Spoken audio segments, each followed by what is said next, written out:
Zaii Hauchhum hi ka duk em te zinga mi nia tun lai kan zai tiam chuan hei nawan poma te min nia a buai chang chen nuan lo nia thom hi re dewa a Zaii hi odang dai deuh mai ngai na lo tan chuan ngai nat mi lo tur a ngai na tan ero chuanin ngai nat om deuh mai te hi an heya a o common lo lu tu ka te hi ke ngai thla ka nuam ka tia tin Zaii a Zaii hrim hi a hmel hi mo nuam thina na hei a om zia tak chuanin hmel pek dan zong hi a la to zir hian le a hun le hmun a zir te hian a thiam thina hei hian a Zaii hmel hi mo a ti nuam thin ka ti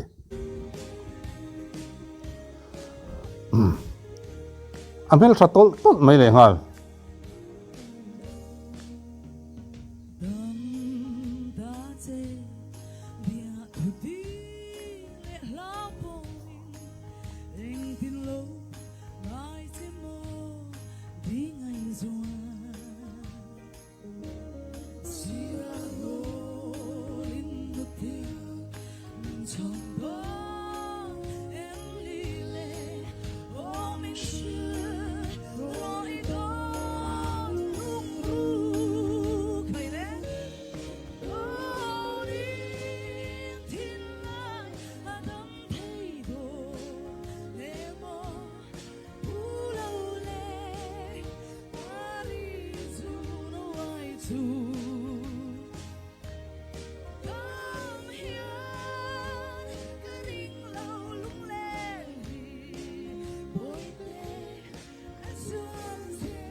nghe là ấy ruột là xấu té lập phụ anh ấy hết lại chú hết là bỏ hi mi dâu te kan om chung hi chon atop a chuai don lo ti hriat reng mai anal reng ma da tang kan voi ni thengen anal reng mai ama ruột là xấu te poi angai om mel mu thei nuama abul om hi nuam em mai ni Zaii hian hei Pari zun ti Zaii Hauchhum Pari zun ti ka bua Zaii hi chu a on in mil don em moni le katia maro chu a hla mil tur te hen o hi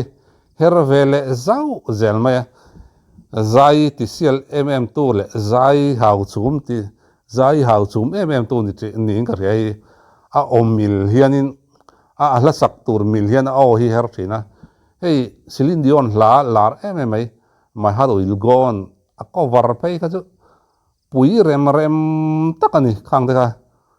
pui takani tiang khania Zaii hi chu a sial thot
hei ka tik an Zaii thiam te hi tun lai chu mu hin nuam em ni do sana te khoi a point an Zaii se mi pui min chon chai dan tok ten thiam ta em mai min ti lim dan te tin nghe hanin chi bai le than lak pui lop lop ang chia te zai buai mi lawa he tianga manin ring tok te tro tak mai han zai hi chu amu hi nuam katia he tiang hi kan lo o na kha rei to a hei tun generation zai thiam te hi ti tiang tun chuan ho hi tiang ang hei professional deuh mai hi anon ni chauta hei anin kan zai thiam te mu ati nuam le zualin ka hria kei ma chan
Zaii hi chu angai nom thin ani vong ina tin amel mung anuam ka ti to kha a zai na hun le muna zirte a hla tho zirten amel hi her dang lam zunga chu mi rol chon a o hi her dang lam zung zel bok mai ni hei hi zai CLMM na mi aya a thei na nei ni te hian ka thati na eng hla mai poi arsenal em zel mai lung len thak viau zel mai tin ama hlapu ama varzon pangai te ngata zai te pei chu apui hian apui tel le ngala hatiang chi khania zai hi chu angai sanom veni ani po hei hlathar nei chau tha ani chau tran to a hlathar duam tak nen kan mul chau mol tura ngayang hun man nom vek le